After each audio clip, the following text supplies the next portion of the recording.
За сайн байцгаана уу? За сайн байцгаана уу? За өнөөдрийнхөө яг энэ лайв бичлэгээ эхэлж байна. За өөрчлөлтийг хөтөж байгууллага маань яг групп бүр дээрээ яг тодорхой сэдвүүдээр лайвыг хийж байгаа. За тэгээ өнөөдөр энэ удаагийн лайваар сэтгэл зүйч Гана, Сэтгэл зүйч Сугараа оролцож байна. За өнөөдөр бид нар ямар сэдвийн дагуу ярих гэж байна гэхээр магадгүй зарим хүмүүсийн хувьд нэлээд хүлээлт хийсэн байж магадгүй.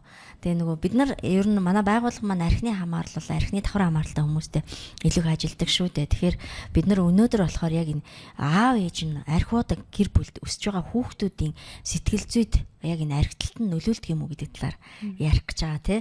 За магадгүй зүгээр яг зарим хүмүүсийн хувьд болохоор бага насны хүүхэд 0-3 насны хүүхдүүд ер нь их нөлөөлөхгүй шүү дээ. Тэд нар бид нарыг одоо яаж аах гэж бараг мэдэхгүй дээ гэж бодож тий ойлгохгүй. Яг үнэ тэгж бодож иж магадгүй. Гэтэл яг энэ хүүхэд бол бүр одоо сүүлийн үед ангахаар хүүхэд эхийн хевлээд байхдаа 3 сартаагаас ахуулаад бүр бүрлдэх явцдаа тийм ээ 3 сартаагаас ахуулаад яг тэр гэр бүлийн орчин ямар байгаа юм, юу хийж байгаа юм те занал хийлээд байна уу, эсвэл хайрлаад байна уу, за эсвэл одоо өөр хэрүүл маргаан болоод байна уу гэдгийг бүр мэдрээд бүр ихийн хөвлөд бүрэлддэгэ гэсэн ийм ангаахын судалгаа байдаг шүү дээ. Тэгэхээр яг энийг сонсохоор яг танаа гэр бүлд өсөж байгаа хэрвээ танаа гэр бүлд ямар нэг байдлаар архиталт байгаа бол 0-оос 3 настай байсан ч гэсэн тэр хүүхдүүд яг тэр гэр бүлийн эрүүл бус орчин мэдэрч өсгөн тэ. Тэгээ түрүүхэн бит хоёр ярьж илаа л да. Ер нь одоо архиудаг гэр бүлийн бага насны хүүхдүүд ихэнхдээ яадаг вэ гэхээр айдас төгшөөртэй болсон байдаг тийм ээ. Сэтгэлийн мэдрэмж нь айдас төгшөөртэй болчихсон байдаг. За тэгээд зарим хүүхдүүдийн хувьд нэлээд уйланхай байдаг. За зарим хүүхдүүдийн хувьд бол бүр маш их сахилахгүй байдаг шүү дээ.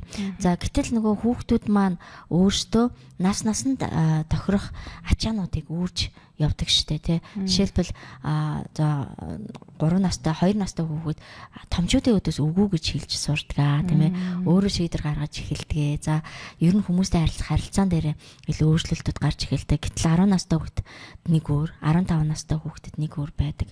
За тэгэхээр танаа гэр бүл хэрвээ ямар нэг байдлаар архины асуудал байгаа бол за тэр архины асуудлаас үүдэлтэй хэрүүл маргаан гардаг тийм ээ.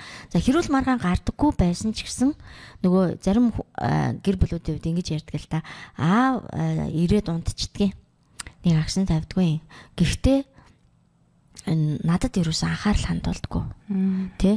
За эсвэл би аавыгаа энд тэнд тасраад унтсан байх үедээ гэж айдаг, ичдгээ гэж ярьдаг. Тэгэхээр хүүхэд ямар нэг байдлаар тэр ичхүүрийг ямар нэг байдлаар юм сэтгэл зүйн хувьд, сэтгэл мэдрэмжийн хувьд ингээ гимтээд явж идэг.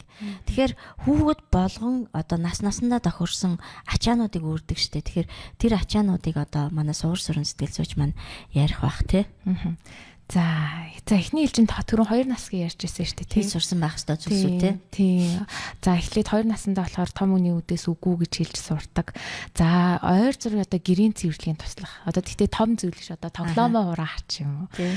За эсвэл нэг ингээл тоос арч гээл ингээл жоохон юм арчаал ингээл халтур хэмжээндээ ингээл арчуулах хийлгүүлэх. За тэгээ 2 нас хүрэхээр одоо ихэнх хүүхдүүд цэцэрлэгт явдаг. Цэцэрлэгт явна хүүхдүүдтэй тоглож сурна, хүүхдүүдтэй тоглоомоо хуваалцаж сурна. Одоо тэгээд хүүхдүүдтэйгээ тоглож одоо нийгэмшиж сурах. Одоо гэх мэтчлийн ачааг бол 2 насны хүүхэд. Одоо тий. Жишээлбэл хүүхдүүд бол одоо 2 наснда нөгөө цэцэрлэгтээ явж сурах хэрэгтэй болдог шүү дээ тий. Тэгээд цэцэрлэгтээ явж сурах хэрэгтэй болно. Тэр нь ямар нэг байдлаар бага хэмжээний тий хүчтэй стрессийг хүүхдэд өгч идэг. За гэтэл энэний хажуугаар нөгөө арх удаг гэр бүлийн аав нь ирээд агшин тавьдаг юм уу, ээж нь ирээд хайрлах халамжилтгүй хүүхдүүд бол дээрээс нь энэ насныхаа энэ ачаан дээр ахиад ачаа өөрнө гэсэн үг шүү дээ тий. Тэгэхээр нөгөө бяцхан хүүхдүүд маань нөгөө сэтгэл зүйн хувьд тэгээ баг ингээд харах юм бол 2 настай хүүхдэд 10 хил ачааг цүнхэнд хийгээд өөрүүлж байгаа одоо ялгааг болчиход байгаа байхгүй тий. Зүгээр бие махбодын хувьд тэр хүүхэд 2 настай хүүхэд 10 хил ачааг даах уу? Тэ гэтэл сэтгэл зүйн хувьд яг энэ эрүүл биш гэр бүл маань яг тэр архиталтай орчинд төсч байгаа гэр бүл маань ийм одоо бага насны хүүхдүүдэд за энэ зөвхөн 2 настай хүүхэд дээр яриаггүй те тэр гэр бүлд хэдэн настай хүүхэд өсөж байгаа тэр өсөж байгаа хүүхэд болгон дээр өөр өөрсдийнх нь үүрж байгаа тэр ачаа болгон дээр дахиад дээрэс нь нэмээд стресс өгч тийм ээ ачааг сэтгэл зүйн хувьд ачаа өөрүүлж гин гэсэн үг. Тэгэхээр ингээ харагдахгүй байгаа ч гэсэндээ таны хүүхэд тэр ачааг үүрээд явж байгаа нь харагдахгүй. Зарим хүүхдүүдийн хувьд маш мэрэгжлийн одоо ядарч байгаа, цөхөрж байгаа, анзаардж байгаагаа мэрэгжлийн дарж чаддаг. Тэгээд ядраагүй юм шиг, цөхрөөгүй юм шиг, анзаардаагүй юм шиг тийм ээ ээж аваа харагдах гад ингээд яваад байдаг. Тэгэхээр та хүүхдтэй энэ одоо өөрсдийнх нь хувь хувьд нь одоо тий хэвийн үүрэх ёстой ачаанууд дээр ахаад битгий нэмж ачаа өгөөч гэж хэлмээр байгаа нэ. Тэгэхээр эрүүл бишгүй гэр бүл ялангуяа аригттай орчинд. За сая тэгээд 2 настай хүүхдийг ярьлаа. Үргэлжлүүлээ ямар тач 6 нас, 10 нас, 15 настай хүүхдүүд яг ямар хөө ачаа үүрдэг юм бэ? Тэр талаар бүгдээрээ ярилцаад тэгээд одоо тэр хүүхдүүд маань энэ ачаанууд дээр нэмээд яг архины хамааралтай гэр бүл өсөж байгаа тэр ачааг одоо үүрснээрээ ямар үр дүнд хүрт юм бэ? Бүгдээрээ ямар тач тэр талаар яриа тийм ээ. За 2 настай хүүхдийг сая ярьчлаа. Одоо 6 настай хүүхдээр за сургуульд одоо явж эхэлдэг. Цэцэрлэгт бол тийм цэцэрлэгт ихэнх цагийн тоглож өнгөрөөдөг. За дуу шүлэг сурдаг гэх мэтчлэн. Гэхдээ сургуульд яваад илүү одоо олон цагаар сууж сурдаг. Хичээл хийж сурдаг байгаа. За даалгавар хийх гэж айгүй том ажил байдаг тийм шүү дээ тий. Намайг бага ингээ байхад бол өстой даалгавар гэдэг бол хамгийн том ажил байсан. За тэгээд гэрийн ажилд бол одоо бол арай илүү тусалж эхэлдэг тийм ээ. Одоо баг багаар аяга одоо хурааж угаах гэдэг ч юм уу. За тэгээ найзтай болох гэж айгүй бас том юм байгаа. Одоо найзтай болох чинь 6 наснаас эхлүүлээд ерөөсөө 18 наснд хүртэл ер нь айгүй том ачаа болдог тийм. Зарим насанд хүрэгчд нөр ачаа болсон байдаг шүү дээ. На би найзгүй явж гинаа л гэдэг насанд хүрэгчд байгаад байдаг шүү дээ. Тийм. За тэгэхээр сайн нөгөө сувраа маань хэллээ л дээ 6 наснд ингээд ийм юм ачаанууд үрдгээ гэж. За тэгвэл 10 настай хүүхэд бас нэг арай өөр тий. Арай нөгөө 2 настай 6 настай хүүхдүүдээс арай өөр байгаа даа тий. Жишээлбэл одоо сүүлийн орчин үед бол 10 настай хүүхдүүд бол нөгөө яалтчгүй онлайн хэрэглээ гэдэг бол одоо нөгөө яг зохистой хэмжээндээ бол энэ хэрэглэж сурах шаардлагатай зүйл болчиход байна тий. Тэгээ онлайн хэрэглээг сурах хэрэгтэй болж байгаа юм. Тий. Одоо ковидоос хойш бол байнга хэрэглээ. Тий, онлайн хэрэглээ тийм ээ. Онлайнаар даалгавар авах, онлайнаар даалгаврынхаа бичлэгүүдийг явуулах гэдээ бас байгаад байгаа. За найз нөхдийн асуудал бас 10 настай хүүхдүүдэд бол маш их байдаг. За дээрэс нь хүсэл сонирхлоо ер нь олж эхэлдэг тийм ээ 10 настай хүүхдүүд. За би тийм юм дуртай юм байна. Ирээдүйд би тийм хүн болмоор байна ч гэдэг юм уу тийм ээ. За тэгээ гэр бүл яг энэ насанд болохоор 10 настай хүүхдүүдийн хувьд болохоор ер нь судалгаагаар бол 10 настай хүүхдүүд илүү гэр бүл салалтанд илүү өртсөн байна гэж одоо судалгаа байдаг юм элэ те. Тэгэхээр тэнгууд нөгөө жишээлбэл нөгөө 10 настай за 10 настай гэлтгүй одоо энэ ер нь эрүүл бас гэр бүлд өсөж байгаа аригталтай орчинд өсөж байгаа нөгөө 0-оос 17 насны хүүхдүүд маань өөрсдөө яадаг вэ гэхээр хэрвээ энэ эрүүл бос орчиндөө удаан байх тусмаа энэ хүүхдүүдийг архаг цочролтой хүүхдүүд гэдэг. За жишээлбэл ер нь бол хүн болгонд стресс байдаг шүү дээ. Сайн стресс, эерэг стресс болон сөрөг стресс гэж байгаа. Эерэг стрессүүд яг ингээд сурах ёстой зүйлэн дээрээ бас эерэг стрессийг аваад ачаа үрээд явж байгаа тийм ээ. Нас зохих үүргэвчүүдээ үрээд явж байна. За гэтэл одоо цаашдаа энэ нөгөө архаг цочролтой хүүхдүүд маань ямар стрессийг үрээд байна гэхээр урт хугацааны стресст ороод байгаа. Урт хугацааны стресс.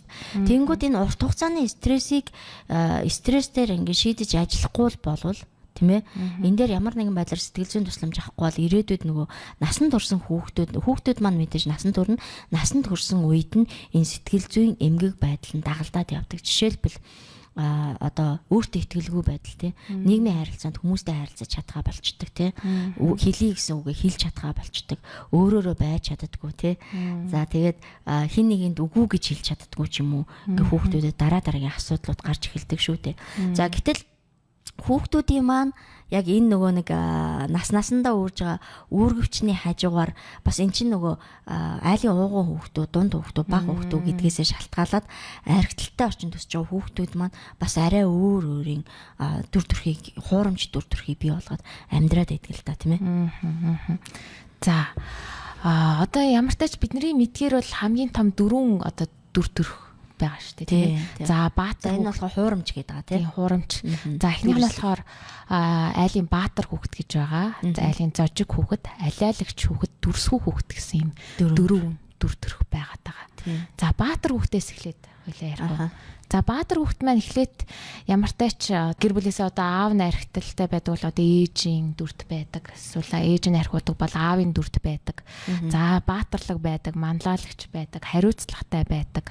За магтаал эргэлхийлдэг ийм хүүхэд байдаг юм байна. Гадна талаасаа ингэж харагдаж байгаа. Гэхдээ дотроо бол хэрсэн хүүхэд шиг те гадна талаас харагдаж байна те.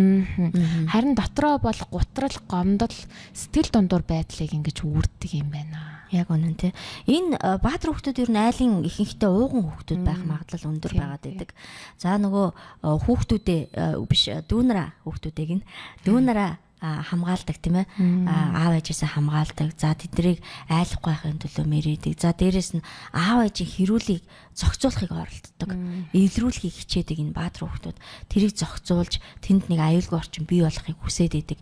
За энэ хүүхдүүдийг ер нь одоо ингээ гаднаас хүмүүс харах юм бол ямар хэрсүү юм бэ гэж хардаг ч гэсэн яг дотоод зүрх сэтгэл нь бол маш хэцүү байгаа штэ. Ганцаардсан тийм ээ зөвхөрсөн яахаа мэдэхгүй байдал орчихсон хүүхдүүд байгаад байдаг шүү дээ. За тэгвэл зожиг хүүхэд нь учраас одоо гаднаасаа ичимхий, мөрөөдөмтгий. За тэгээд хүмүүстэй харилцахтаа ер нь зожиг байдаг.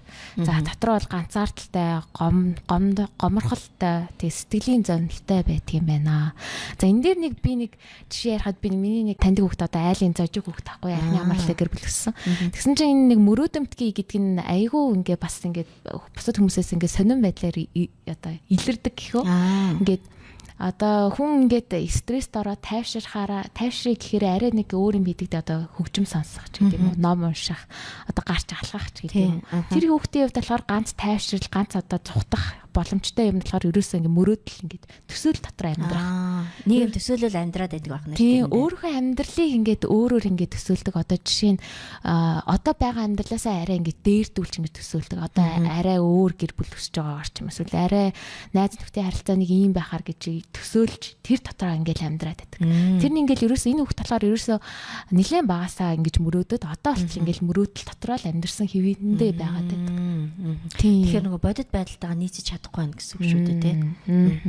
Ийм байдал бас зожиг хүүхэд маань гаргаж байгаа. За дараагийнх нь болохоор алиалагч хүүхэд байгаа. За алиалагч хүүхэд маань учраас одоо гадна талаасаа төлөвшөөгүй маш сэргэлэн харагддаг.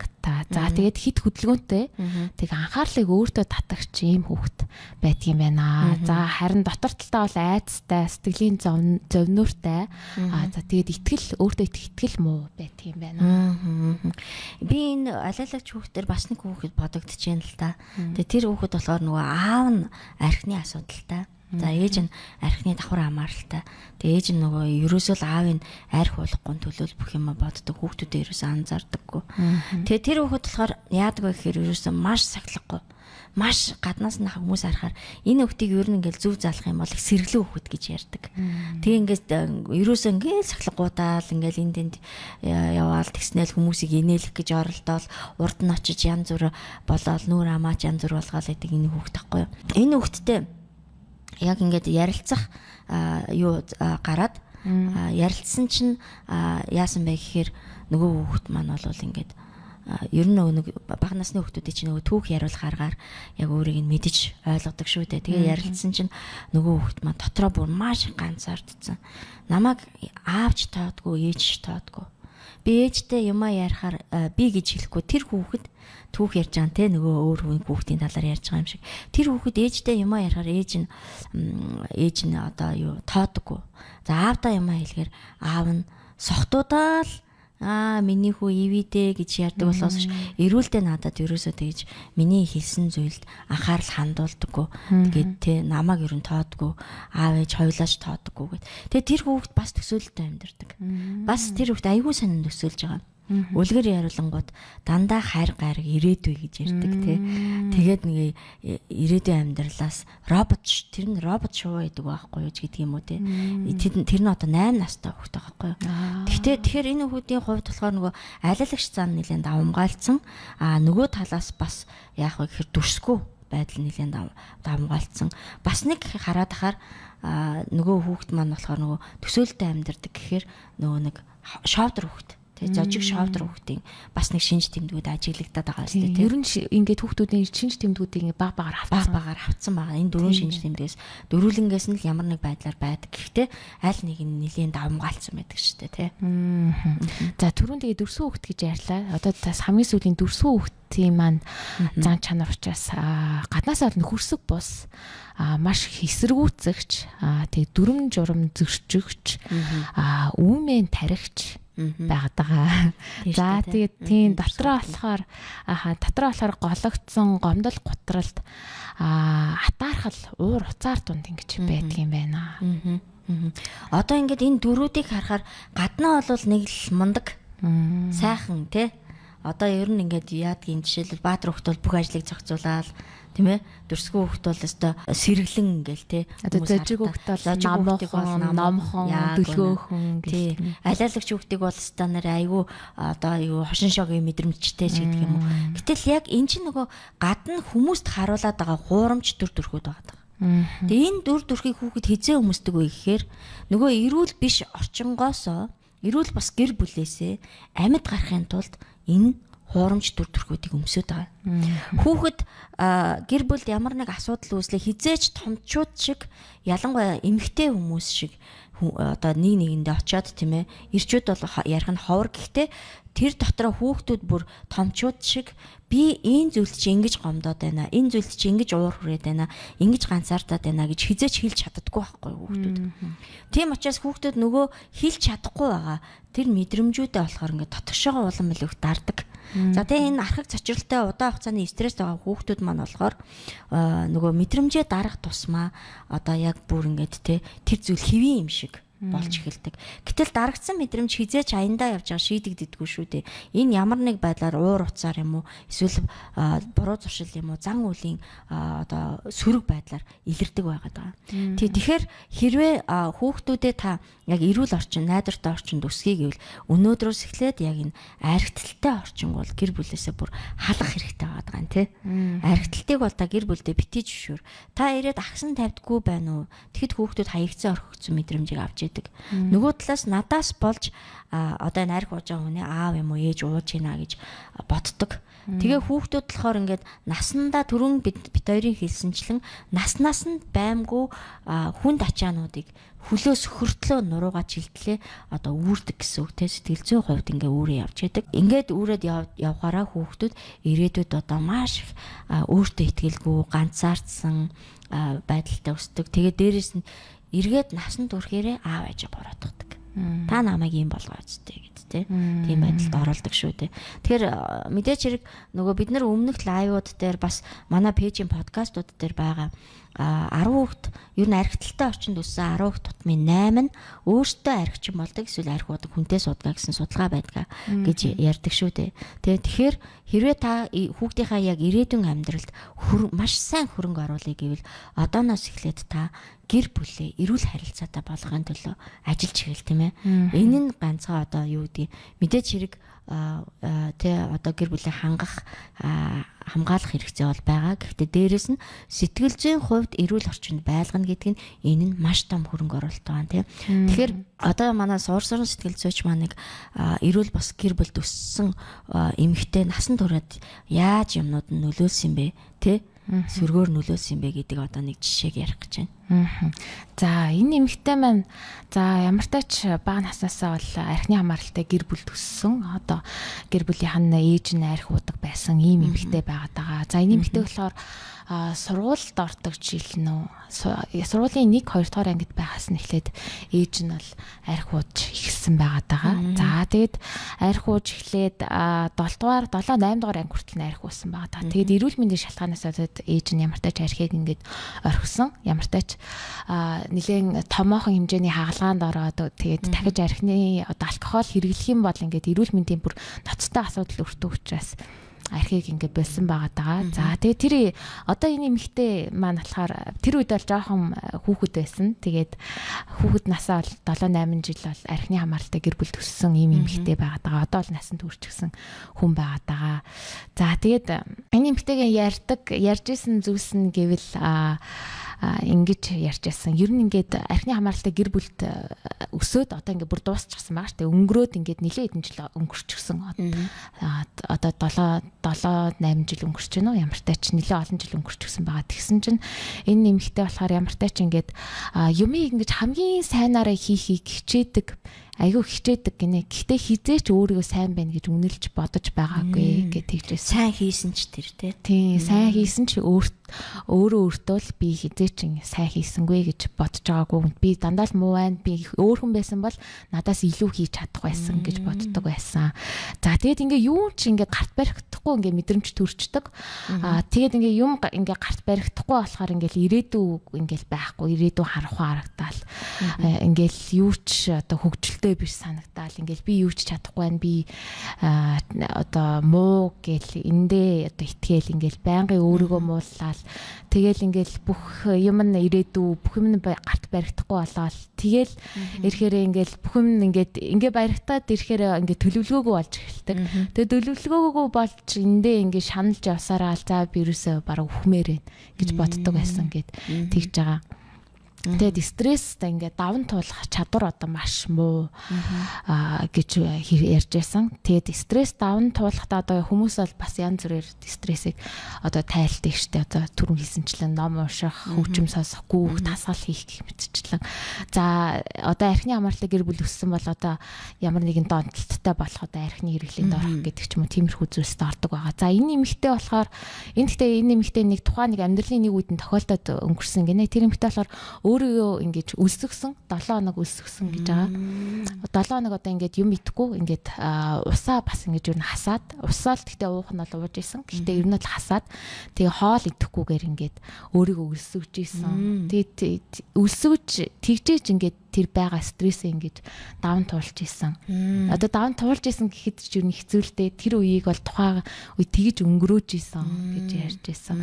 Тэгээд ер нь л өөрийгөө стресс даван туулах чадвар маш муу гэдэг иймэрхүү төл энэ талаараа ингэж хуваалцж ярьсан байгаа. За тэгэхээр энэ нэмэгтэй бол бас одоо айлын зожиг хүүхэд байсан байгаа даа. Тэгээд ямар ч энэ эмэгтэй мань одоо яг эдгэрлэлээр одоо яваад өөртөө анхаарал хандуулаад одоо архины насанд хүрсэн хүүхдгээд сургалт байгаад байгаа. Манай байгууллагаас 12 одоо өнгөрсөн жилээс эхлээд ажиллаж гисэн энэ сургалттай байгаа даа. Энэ сургалтанд бас ингэж яваад өөртөө анхаарад ер нь бол нэлээд ажиг одоо эдгэрлэлийнхаа төвшөнд явж байгаа. Гэхдээ одоо энэ эмэгтэй ийм одоо өөртөө анхаарал тавьж сургалтанд явъя гэж бодоагүй байсан бол одоо бас цаашдаа яах байсан бол тийм ээ.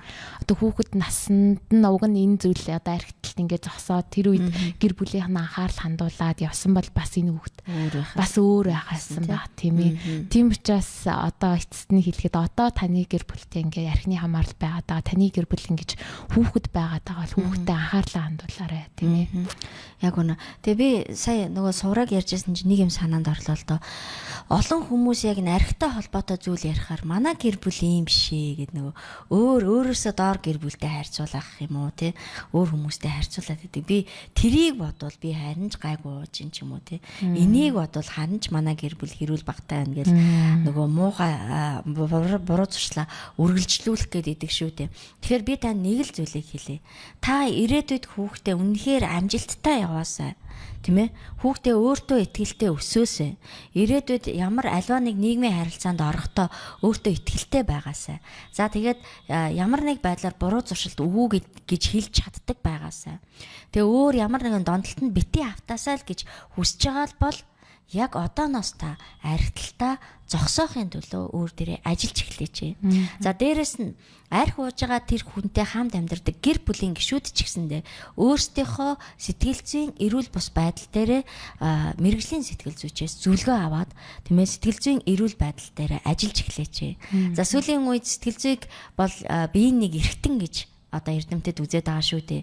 Бид нар ямар нэг байдлаар гараа бэртээчээд ч юм уу те шүд өтгөд ч юм уу өөр ямар нэг өвчин тусахад заавал эмнэлэг танддаг. Гэтэл нөгөө сэтгэл зүйн байдал хэцүү байгаа. Сэтгэлийн өвдөлт их байгаад байгаа мөртлөө сэтгэл зүйчдэр очтгоо тийм ээ.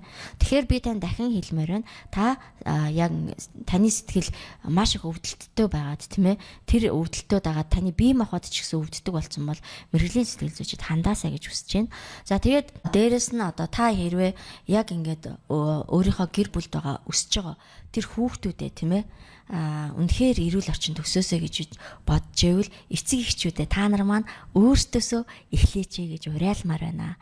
Тэгээ та гэр бүлдээ яг ингээд эрүүл сайхан орчныг бүрдүүлсэн гэр бүлийнхаа гишүүн бүртэйгээ ярилцдаг, итгэлцдэг тийм байгаасаа гэж тий үнэхээр уриалж байна. За энэ орчинд өсөж байгаа хүүхдүүд үнэхээр эрүүл саруулаар өсдөг шүү гэж бид нар бас хэлмээр байна. Тий за тэгээд та үнэхээр хүүхдүүдтэй маш ирээдүйн амьдралд маш том хөрөнгө оруулъя гэвэл хэрвээ танаа гэр бүлд ямар нэг байдлаар архины асуудал байгаа бол архиталтаа өнөөдрөөс эхлээд зогсоогоорой гэдэг үгээр энэ удаагийнхаа лайвыг өндөрлөё. За баярлалаа. За тэгээ бүгдээрээ бас нэг групптэй найзуудаа бас нэмээрээ манай сургалтанд хамрагдаагаа бүгдээрээ одоо нэгдэж болно шүү. Тэгээ бид нар бас 7 хоног болгон тогтмол лайв хийж байгаа. Тогтмол лайвтай хамт байгаарай. Өдөр болгон пост оруулах гэж хичээж байна. За тэгээд постуудтай бас хамт байгаарай. Санал хүсэлтээ бас комментээр үлдээгээрэй. Тэгээд лайвэр үзсэн хүмүүстээ бас баярлалаа. Бас дараа үзэж байгаа бол тэр хүмүүстээ бас баярлалаа. За тэгээд дараагийн одоо лайваар уулзцгаая тийм ээ. За ингээд түр баяр та. За баяр та.